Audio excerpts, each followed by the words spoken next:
As pessoas não escolhem esse destino. O destino é que as escolhe. Foi lendo essa frase do livro do Haruki Murakami, Kafka Beira-Mar, que eu tive a ideia para esse vídeo. Esses dias eu estava relendo Tokyo Ghoul e, enquanto eu lia, eu não pude deixar de notar alguns detalhes que passaram despercebidos em minha primeira leitura. Escrito e ilustrado por Sui Ishida, publicado em setembro de 2011, Tokyo Ghoul nos conta a história de Ken Kaneki só luta por sobrevivência depois de ter sido transformado em um Ghoul. Os Ghouls, criaturas mitológicas do folclore árabe, são monstros que habitam os desertos e que se alimentam da carne dos viajantes. Houveram aparições mais recentes da figura do Ghoul em filmes como A Noite dos Mortos-Vivos, clássico do cinema preto e branco, e também em contos de terror do H.P. Lovecraft, como em Pickman's Model. Nessas aparições, o Ghoul aparece como uma figura estranha, ameaçadora e ao mesmo tempo familiar. Ela é um semblante conhecido que simbolizava a morte, era uma força além de nosso controle, que andava a todo momento presente nas sombras e à espreita de nossa consciência, apenas esperando a oportunidade para nos devorar. E é nesse contexto que as personagens de Tokyo Ghoul se encontram, com exceção de Kaneki, que se transforma num desses monstros. Após sofrer um acidente que colocava em risco sua vida, os órgãos de um Ghoul foram transplantados em seu corpo. Como consequência disso, Kaneki se torna uma aberração. Ele se torna um monstro, metade humano e metade Ghoul, que não consegue se encaixar em nenhum lugar da sociedade. Ele não se via mais como um humano, pois não conseguia comer nada que não fosse carne humana. E ele não se via como um Ghoul, pois não queria aceitar o fato de ter se transformado em um monstro. E essa não aceitação acentuou o sentimento trágico de sua existência, pois ao mesmo tempo que ele se tornou um monstro inicialmente, sua consciência ainda é a de um ser humano. Tanto que por conta disso há uma dificuldade inicial de sua parte de entender a complexidade e a dinâmica do mundo dos Ghouls. Os Ghouls, à primeira vista, bestas irracionais, ameaçadoras e mortais, se tornam criaturas vivas e sentimentais. Há todo um arco que gira em torno da exploração desse lado, entre aspas, humano nos Ghouls.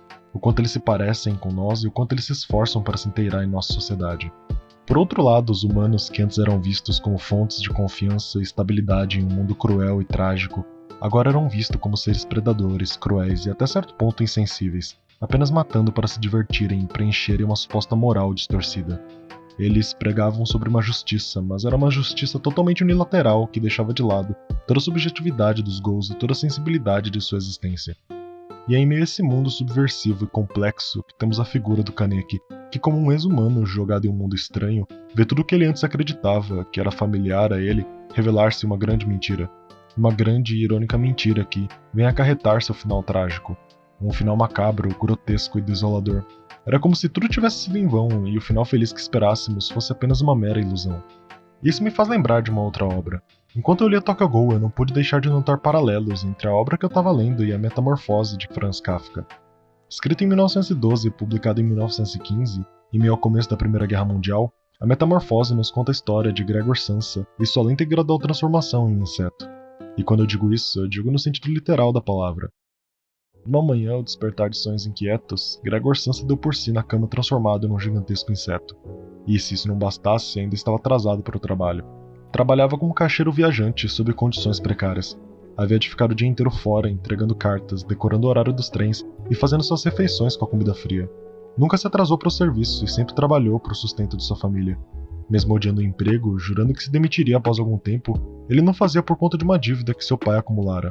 De começo, sentia orgulho em estar ajudando a família. Fazia-o de bom grado e, em consequência disso, se orgulhava de sua condição. Mas com o passar do tempo, essa relação de afeto e auxílio foi se transformando em uma relação simbiótica de dependência, quase que parasitária em um sentido. Seus pais, dependentes de seu trabalho, cresciam sob suas custas, esperando todo o final do mês que seu filho lhe entregasse seu salário.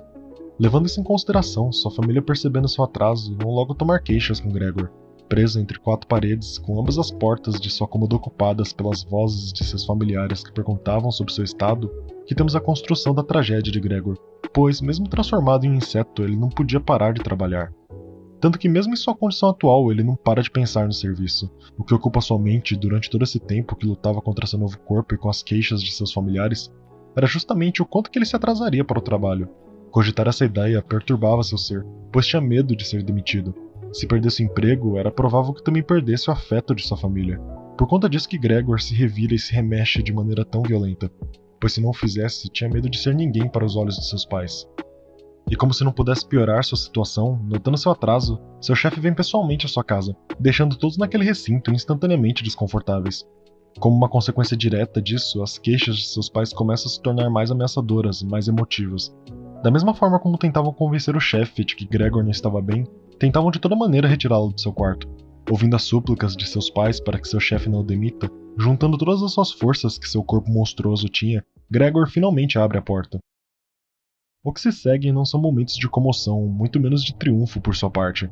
Apesar do esforço e da dedicação em tentar disfarçar a sua voz e tentar fingir um bem-estar, ninguém correu à porta para socorrê-lo. Não houveram lágrimas, muito menos lamentações. O que tínhamos era a face do terror, o medo percorrendo cada canto do corpo de cada um presente naquele momento. O choque, a angústia, o nojo de ver tamanha criatura no que antes era esperado uma pessoa. Entretanto, se os outros receberam Gregor com tamanha reação, como que reagiu Gregor? Da maneira mais natural possível, como se ainda não houvesse notado sua transformação, ou em um outro sentido, como se já houvesse se conformado com seu estado. Gregor ainda tentava evitar sua demissão, suplicava e argumentava de todas as formas possíveis o motivo de por que não deveria ser demitido. Dizia que nunca se ausentou e que mesmo o trabalho sendo difícil ainda o fazia por princípios. Sabia que a profissão era difícil, mas nem por isso faltava o trabalho. Mas nada disso adiantava, pois sua voz não era mais a mesma. Tinha se transformado em um chiado, miúdo, quase que irreconhecível, sendo impossível distinguir uma palavra da outra. Gregor não notava a transformação, isso apenas aumentava sua miséria, ressaltando o sentimento trágico de sua condição. Mas que sentimento seria esse? Que sentimento é esse que percorre cada instância de nosso corpo, preenchendo de terror e medo cada lacuna de nossa imaginação? Afinal, que sentimento é esse que apenas obras de ficção podem nos causar? A resposta para essa pergunta é uma direta resposta para a República de Platão. Mas vamos por partes. A arte é a imitação da vida, disse Aristóteles. Filósofo grego, discípulo de Platão, Aristóteles veio a ser reconhecido como o pai das ciências.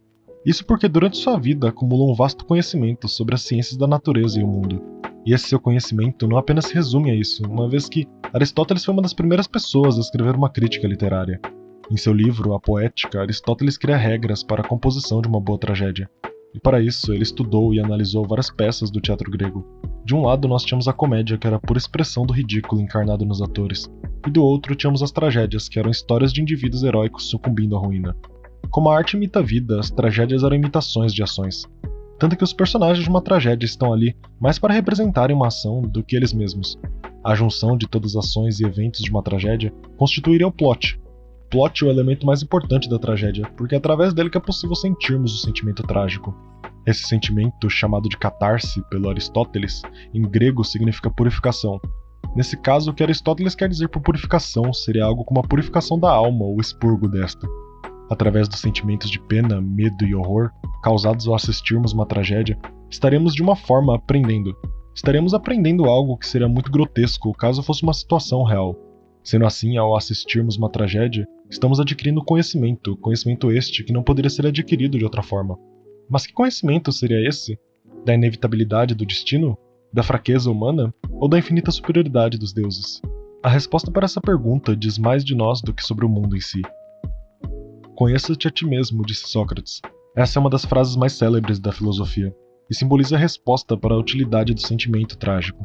Apesar de Platão rejeitar a utilidade da arte em seu mundo ideal, chegando até a censurá-la, Aristóteles aceita como objeto de estudo, e por conta disso é capaz de ver toda a riqueza e pluralidade de sentimentos que estão presentes na arte.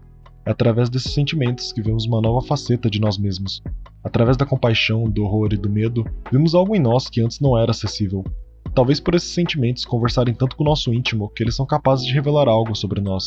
E é justamente por isso que Aristóteles dedica um livro inteiro para a discussão da tragédia.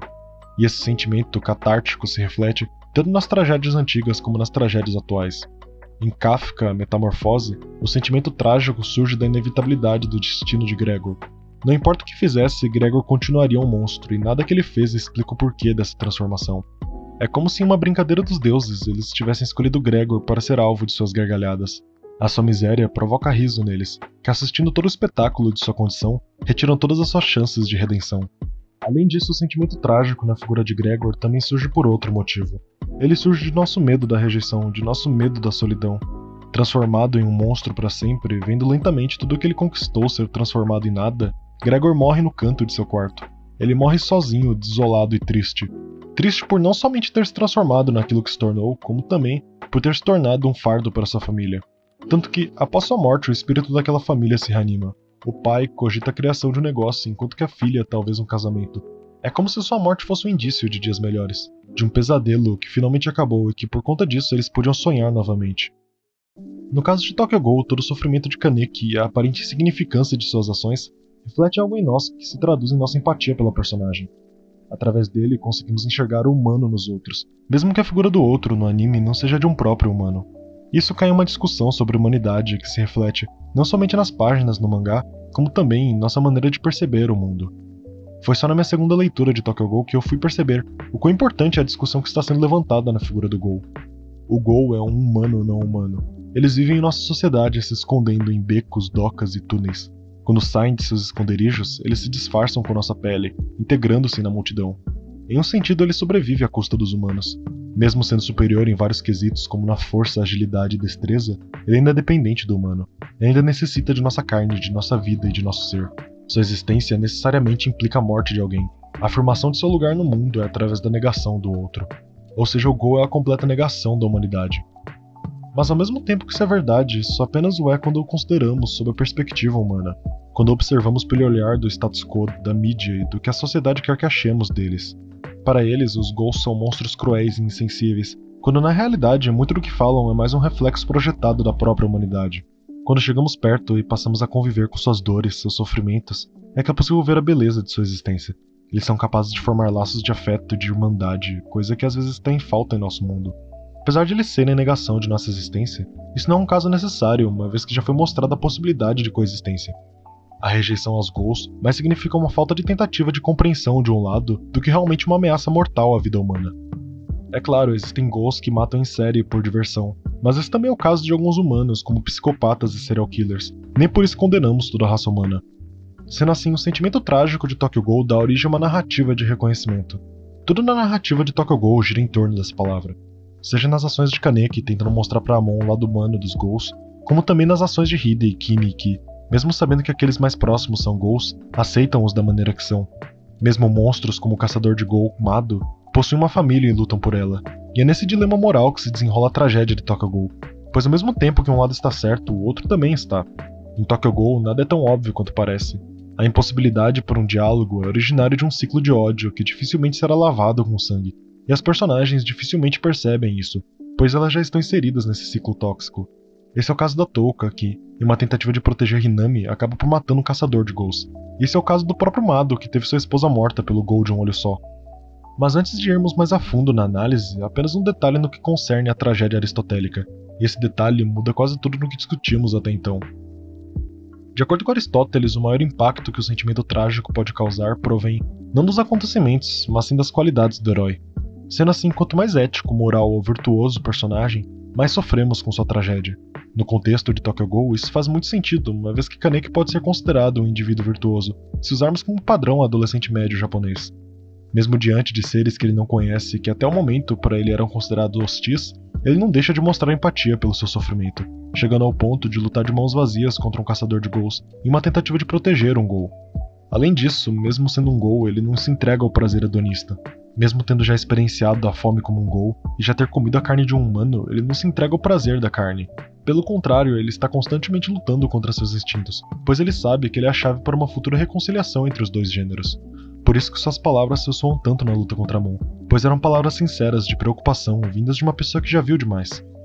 Por conta disso que sentimos tanto horror ao vermos o destino de Kaneki, pois vimos uma pessoa pura, gentil e virtuosa ir do heróico à ruína. Vimos aquilo que era a esperança de uma possível reconciliação ser corrompida pelo acaso. É esse que faz o sentimento catártico reverberar em nós, pois Kaneki nunca teve culpa de nada que aconteceu com ele. Entretanto, isso vai totalmente contra o que Aristóteles considera uma boa tragédia. De acordo com ele, uma boa tragédia é decorrente de um erro do herói, uma falha fatal que não indica desvio de caráter, mas que é suficiente para causar a ruína das personagens. No caso de Tokyo Ghoul, vemos que essa última descrição de Aristóteles não se aplica, justamente pois tudo o que aconteceu com Kaneki, sua tragédia e ruína, desde o primeiro capítulo, foi decorrente do acaso. O fato dele ter se transformado num Ghoul foi uma obra do acaso. Enquanto que sua glória deriva de suas decisões e ações, sua ruína é originária de sua falta de sorte. A tragédia do Kaneki poderia acontecer com qualquer um que cruzasse o caminho com a Arisa e tivesse se tornado alvo dela. Sendo assim, tudo isso poderia ter sido evitado caso Kaneki tivesse sorte. Isso é muito anticlimático para Aristóteles. Por conta disso, eu proponho uma releitura tanto do Tokyo Ghoul quanto da Metamorfose de Kafka, pois creio que essas releituras têm ainda a nos mostrar bastante do potencial de discussão dessas obras. Mas antes de mais nada, uma nota sobre a comédia grega. As comédias gregas eram a imitação do ridículo. Os atores das comédias representavam alguém ou alguma instituição, e essa representação beirava o ridículo, pois era exagerado cada detalhe possível no que concerne aquilo que eles estão representando. Ao contrário das tragédias que representavam seres heróicos, as comédias imitavam indivíduos ordinários. Eram pessoas comuns e ruins, mas não no sentido de serem más, mas no sentido de serem ridículas.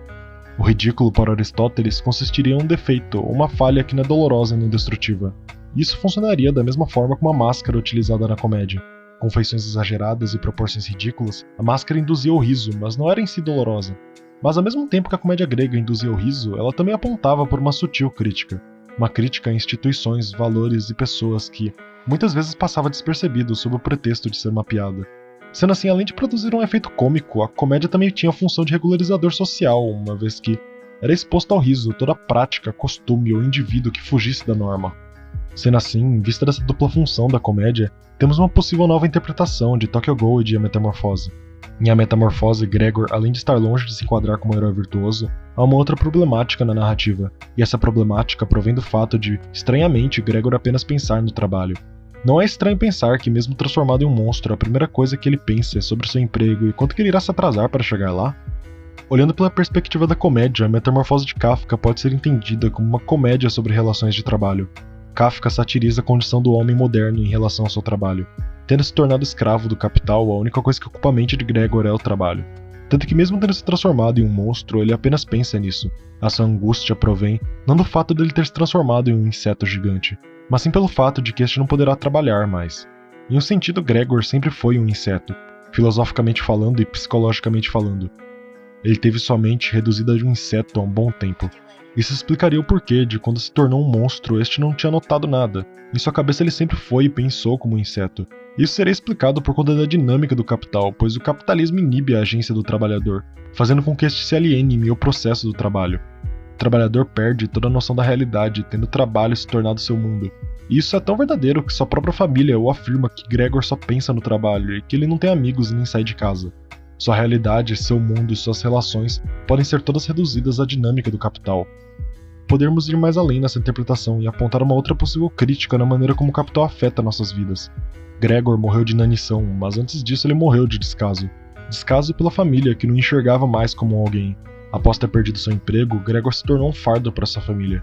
Tendo em vista a relação parasitária que a família mantinha com ele, é apenas natural que, após ter se tornado inválido, a família parasse de reconhecer ele como um indivíduo. É como se Gregor apenas tivesse valor enquanto que ele rendesse dinheiro para a família. Isso se torna ainda mais verdadeiro quando consideramos o final do livro. Após sua morte, um espírito renovador paira sobre a casa. Todos estão mais felizes, alegres e aliviados com sua morte. São propostos planos futuros, uma possível viagem e uma futura abertura de um negócio. Entretanto, dentre esses planos futuros, temos o casamento da irmã de Gregor. Essa ideia é recebida com espontaneidade pela família, que aprova um projeto. Só que essa aprovação, além de carregar o peso do alívio da morte de Gregor, também indica uma nova relação parasitária, a da família com o futuro noivo da irmã. Tendo perdido Gregor, a família não mais possui uma fonte de renda. Sendo assim, é apenas uma consequência natural que, após sua morte, sua família busca um novo corpo hospedeiro. No contexto da comédia das relações de trabalho, isso assume a forma de uma crítica de como que o capital modifica as relações do trabalhador, reduzindo seu valor como indivíduo, como sendo apenas uma potencial geração de renda. A morte de Gregor simboliza o destino tragicômico do trabalhador nas sociedades modernas. Transformado em um inseto pela alienação, este se vê esmagado pelo sistema, acarretando em sua morte solitária, longe de tudo e de todos. Mas se podemos fazer uma leitura de A Metamorfose como sendo uma comédia, o que resta de Tokyo Ghoul? Seguindo a lógica empregada na análise de A Metamorfose como uma comédia, à primeira vista a narrativa de Tokyo Ghoul se transforma em uma narrativa de aceitação.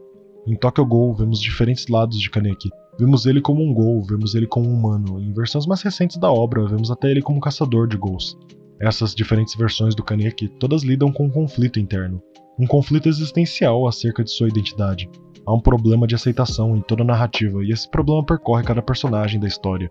Seja com Kaneki, que não consegue se aceitar como um ghoul, mesmo diante do fato dele ter se transformado em um, ou com a Hinami, que vendo sua mãe morrer começa a duvidar da inocência de sua espécie, até mesmo Touka, que mesmo se aceitando como um ghoul não consegue ver a beleza em sua existência.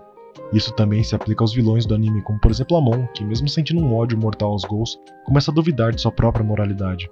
E essa narrativa de aceitação é tão verdadeira que mesmo nos momentos de triunfo das personagens, vemos em seguida o presságio de uma tragédia. Foi assim na primeira luta de Kaneki com o Nishiki, e foi assim com sua luta contra o Jason. Apesar de em sua luta com o Jason, Kaneki ter finalmente se aceito como um Ghoul, ele se tornou um verdadeiro monstro no processo. É como se toda a pressão social em que ele estivesse submetido tivesse sucumbido à sua cabeça. Em sua nova forma, Kaneki não é mais humano. Não há mais espaço para a gentileza na personagem, apenas a violência reprimida por tanto tempo. Em sua figura, não mais vemos a esperança de um futuro, apenas temos a guerra, a destruição e a morte, tanto dos outros que estão ao seu redor, como também de si mesmo. Ele deixa de ser um herói trágico para se tornar a própria tragédia. É isso que dá o tom trágico de sua transformação, pois ele não aceitou ser um Ghoul, mas sim que ele é um monstro. E isso reflete muito na maneira como consumimos a mídia. Apesar da tragédia do final de Tokyo Ghoul, ela foi seguida por um dos momentos mais hypados da audiência, sendo a luta contra o Jason um dos momentos mais esperados pelos fãs. A ruína do Kaneki foi transformada em um espetáculo grotesco de sangue e violência. Nos piores momentos da personagem, vemos o ápice da violência na série, que meio que desencadeia uma fome por conteúdos mais explícitos e viscerais na audiência. São momentos de luta e uma suposta glória para Kaneki, mas ao mesmo tempo são momentos trágicos no contexto da obra. E é interessante perceber que as pessoas não notaram essa dualidade na construção de sua personagem. O Kaneki do começo do anime é totalmente diferente do Kaneki que temos agora. Se antes ele era ingênuo, puro e gentil, agora tínhamos uma figura distorcida pela violência. Ele se torna frio, apático e acima de tudo violento, coisa que até aquele momento Kaneki evitava ser. Se antes se controlava e evitava de todas as maneiras o conflito, agora Kaneki vai atrás disso. Tanto que mesmo após a luta contra o Jason, ele não volta para seus antigos amigos. Ele funda um grupo e começa a caçar os Ghouls da organização que Jason fazia parte, resultando assim em sua derradeira morte. Uma morte solitária, trágica, mas acima de tudo, cômica.